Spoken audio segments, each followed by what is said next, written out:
L'islam n'est pas un jeu d'enfant. L'islam n'est pas un divertissement. L'islam n'est pas régi par les gens. Notre dîn a été élaboré par le savant des savants, celui qui connaît parfaitement les conséquences des actions, celui qui connaît totalement le contenu des poitrines, celui qui a une science illimitée, mêlée à une sagesse infinie et à une miséricorde absolue. Grâce à sa science et à tous ses attributs divins, Allah ne regrette jamais ce qu'il fait. Allah ne regrette jamais ce qu'il dit. Et il n'oublie jamais de mentionner une chose qu'il aurait dû dire. Il n'oublie rien. L'islam, cette religion divine, a été parachevée avec la révélation du Coran. L'islam est là depuis que les hommes sont sur terre. Allah a toujours répandu cette lumière que des hommes ont voulu éteindre. Allah a toujours préservé cette religion que des hommes ont voulu altérer. L'islam ne disparaîtra jamais parce que l'islam se veut divin. L'islam est un message qui éduque en profondeur. C'est une graine qui est plantée dans une terre fertile qui s'appelle la foi. Cette graine se transformera avec le temps en un arbre bien enraciné, un arbre gigantesque qui donne des fruits innombrables. Et l'islam a les moyens de faire pousser cet arbre dans les cœurs du monde entier. Parce que l'islam est universel. Il interpelle tout le monde, car il parle à la saine nature. Car il part de la saine nature. Il fait écho à ce que chacun a à l'intérieur de lui. L'islam est un cadeau divin pour l'humain. Car qui plus que Dieu connaît l'homme? Qui plus que Dieu aime l'homme? Allah nous a créés, nous a façonnés, nous a constitués harmonieusement. Notre corps, bien que limité, est parfait et on en découvre des merveilles de jour en jour. Et notre esprit, lui, a été conçu d'une manière inconcevable. C'est pour cela qu'Allah nous a dévoilé que très peu de connaissances au sujet de Ruh, au sujet de notre âme. Notre âme, notre esprit, ce qui fait de nous ce que nous sommes, dépasse l'entendement humain. Cette âme provient directement de la source divine.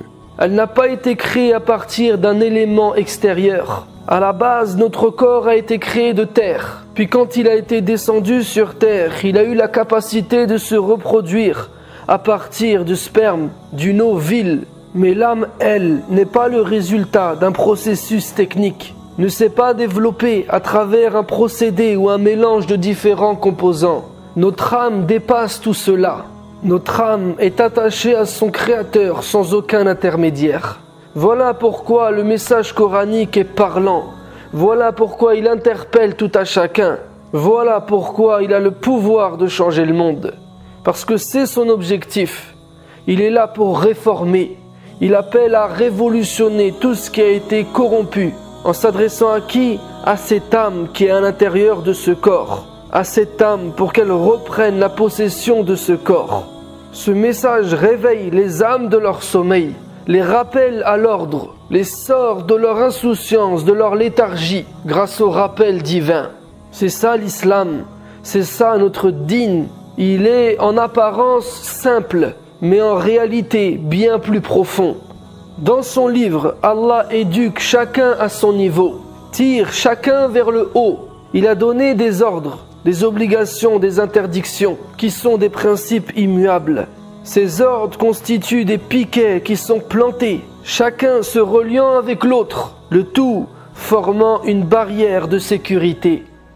Si tu dépasses cette limite, tu vas te pervertir petit à petit, tu vas te faire du mal en pensant te faire du bien et tu vas corrompre les gens qui sont autour de toi. Et c'est ainsi que la société va être corrompue. L'islam ne veut élever aucune culture au-dessus d'une autre. L'islam ne veut élever aucune race au-dessus d'une autre. L'islam n'impose aucune chose qui est contre notre nature, aucune chose qui est illogique, bête et stupide.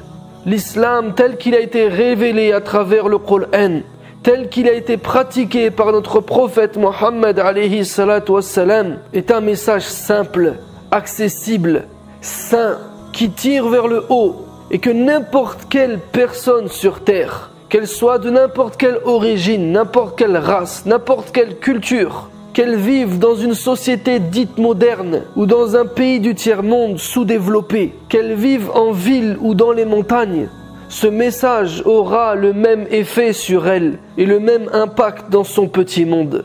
Si on étudie le Coran de manière honnête et détachée de tout ce qui a été ajouté, on ne peut que reconnaître que ce qui a été interdit forme une toute petite liste que chacun peut accepter, que chacun peut pratiquer facilement. L'islam n'interdit pas à toute l'humanité ce qu'une petite minorité de personnes risquent de faire. Tout ce qu'Allah subhanahu wa ta'ala a interdit sont des principes que le monde entier réprouve. On appelle ça en arabe al-munkar, ce qui est reconnu comme étant blâmable selon les principes universels. Et Allah ordonne al-ma'ruf, ce qui est connu comme étant bien selon les principes universels. L'islam éduque les gens afin qu'ils vivent avec une éthique, une morale, des principes, du respect, des limites. Car s'il n'y a pas tout ça, c'est al-fasad, c'est l'anarchie, la corruption dans tous les domaines de la société. Mais si cela est préservé, alors chacun peut vivre libre et en paix. L'islam ordonne et interdit pour préserver. Allah a créé l'être humain avec une nature qui contient des sentiments. Par exemple, la colère. La colère est naturelle. Se mettre en colère n'est pas interdit. Sinon, ça irait contre notre nature et on ne pourrait donc pas l'appliquer. Dans le Coran, Allah nous explique qu'à certains moments, même des prophètes se sont mis en colère. Le prophète alayhi salatu wassalam lui-même s'est déjà mis en colère. La colère en soi n'est pas quelque chose de répréhensible. Au contraire, parfois elle est nécessaire. Mais l'islam nous apprend tout simplement à la maîtriser.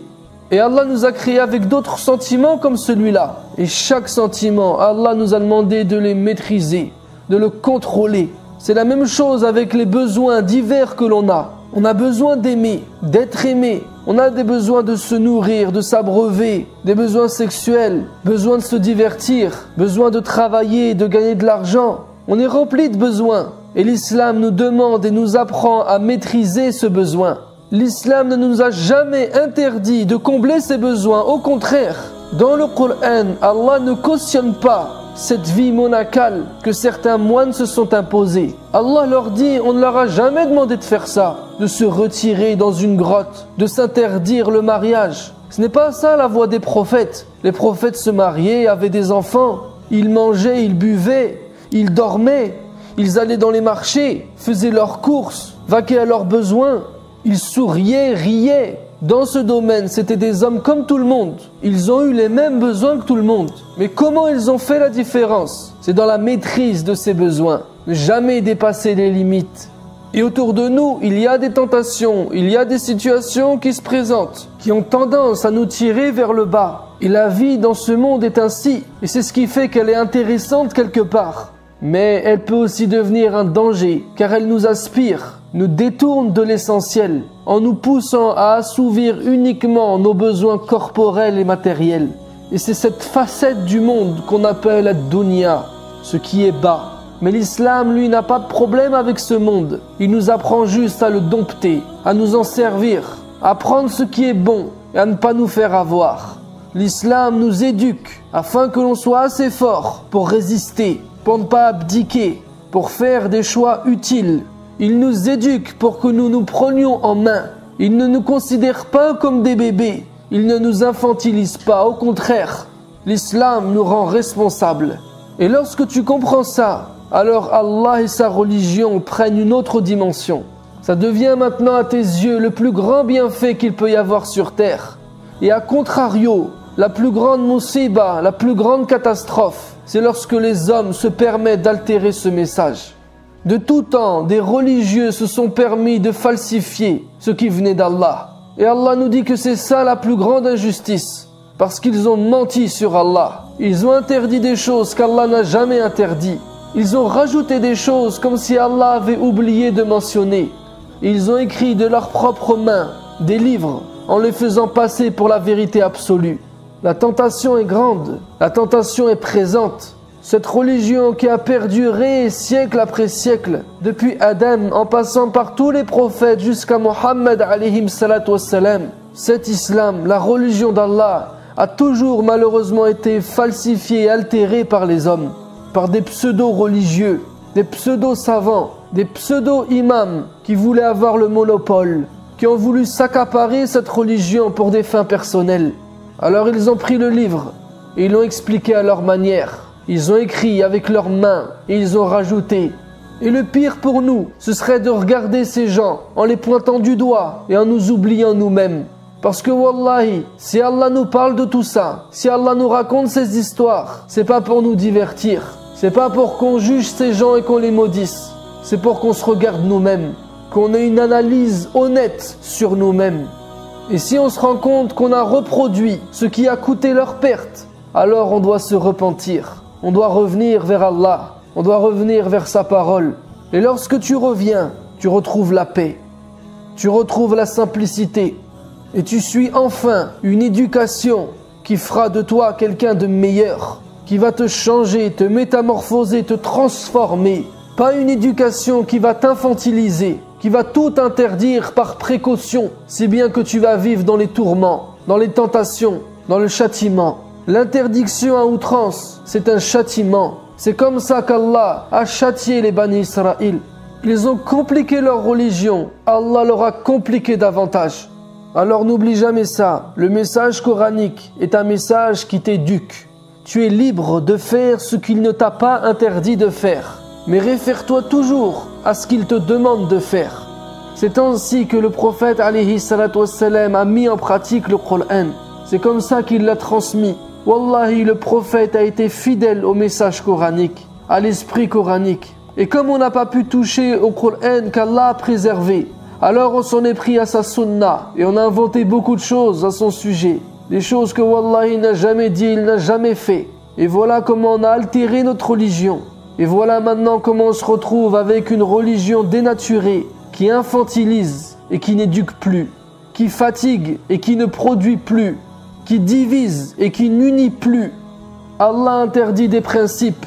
Et tout ce que le prophète a interdit, c'est la manifestation de ces principes dans la vie de tous les jours. Par exemple, Allah a interdit la fornication. Et il a dit « Wala taqrabu zina » ne vous approchez pas de la fornication. Alors le prophète, lui, a interdit al-khalwa. Il a interdit l'isolement. Qu'un homme s'isole avec une femme qui lui est permise pour le mariage. Mais il n'a pas interdit la mixité. Car dans ce cas, on vivrait la contrainte et la gêne, la difficulté. Et c'est ainsi pour tous les sujets. À toi de faire la part des choses. Tout ce qui est interdit dans le Coran est connu. Tout ce qui est interdit dans le Coran est justifiable, est défendable, est accepté par tout le monde. Eh bien tout ce que le prophète sallallahu alayhi wa sallam a interdit va dans ce sens et est fidèle à cet esprit. Peu de choses d'interdit, peu de choses d'obligatoire. Le reste, ce n'est que de l'éducation pour que chacun puisse se maîtriser, se contrôler et devienne meilleur de jour en jour. C'est pour ça que j'ai pris cette phrase comme slogan depuis que j'ai commencé mes vidéos. Être musulman, c'est devenir meilleur. Ce n'est pas des choses débiles que tu fais bêtement. Ce n'est pas du mimétisme. C'est pas tu recopies, tu reproduis ce qu'ont fait tes ancêtres, ce qui est ancré dans ta culture. Non, l'islam c'est un discours conscient pour que tu t'éveilles. Un discours engagé pour que tu t'engages. Un discours intelligent, un discours pragmatique, un discours simple qui renferme une grande puissance. Et c'est cet islam qui éduque, cet islam qui produit des hommes et des femmes qui pourront changer le monde. Mais ceux qui suivent la religion altérée par les hommes, wallah, ils ne pourront même pas changer leur petite personne. Et au nom de leur islam, ils vont pervertir les autres. Qu'Allah nous fasse comprendre, qu'il nous permette de suivre son éducation, afin de nous faire devenir meilleurs de jour en jour. Sur ce, je te dis à la prochaine vidéo, Inch'Allah.